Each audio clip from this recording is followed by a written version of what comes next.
Je comprends qu'il s'agisse d'un sujet délicat et que chacun essaye d'y mettre le plus d'apaisement possible.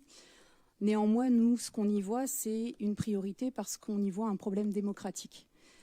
Cette motion, on la votera parce que l'arrêt des subventions pour le FIGRA de la part de Douaisis Agglo et du département, c'est une décision brutale, c'est une décision incompréhensible qui touche Douai, mais qui touche aussi à la démocratie, à la presse, aux droits humains et aux droits environnementaux. Alors certains diront que je fais de grands discours, mais je vais développer pour expliquer nos propos ici. Alors sur les impacts, déjà on se souviendra que ça supprime donc le prix des collégiens, ça supprime l'exposition photo et ça supprime la pièce de théâtre. Resteront les projections, même si l'événement peut être amélioré, ça va être difficile dans ces conditions.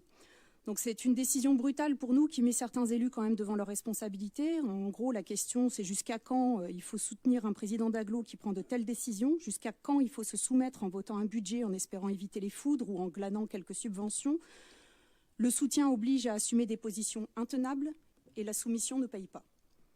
Nous faisons face à une décision antidémocratique sur la forme et sur le fond. J'ai écouté chacun, merci de ne pas commenter pendant que je parle. Antidémocratique sur la forme, car rappelons-le, le conseil d'agglomération a voté l'octroi de la subvention au FIGRA. Son annulation n'a pas été présentée en conseil et elle est annoncée comme étant déjà effective. Cela indique le cas que l'on fait de l'avis des élus dans cette instance. Imaginez donc le cas qui est fait de l'avis des habitants.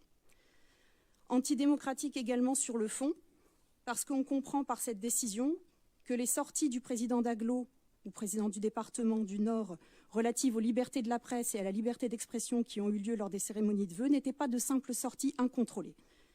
Avec cet épisode du FIGRA et cette suppression de subventions qui touche de nouveau la presse, et quelle presse, celle qui traite des droits humains et environnementaux, l'attitude commence à ressembler à une action réfléchie qui remet en cause la presse en tant que contre-pouvoir. La seule possibilité pour démentir ces intentions perçues à ce stade est de réintégrer les subventions allouées au FIGRA. Et non, ce ne sera pas la même chose si c'est la ville qui compense avec son budget le manque à gagner. Cela signifierait que seule la ville de Douai et la région Hauts-de-France prendraient part au financement de ce festival. Douaisis Agglo et le département du Nord ne prendraient plus part au festival international du grand reportage d'actualité et du document de société. Cette phrase est lourde de sens. Ai-je besoin d'en dire plus? La question est la suivante.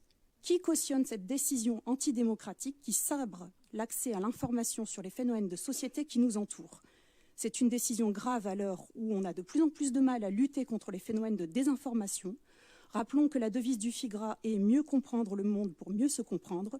Ce festival aborde les sujets de société de façon complémentaire avec différentes actions et remplit la mission essentielle de l'éducation aux médias. Nous voterons cette motion, car on ne touche pas à la presse, on ne touche pas à l'information, encore moins quand elle traite de façon aussi aiguë et plurielle des droits humains et environnementaux.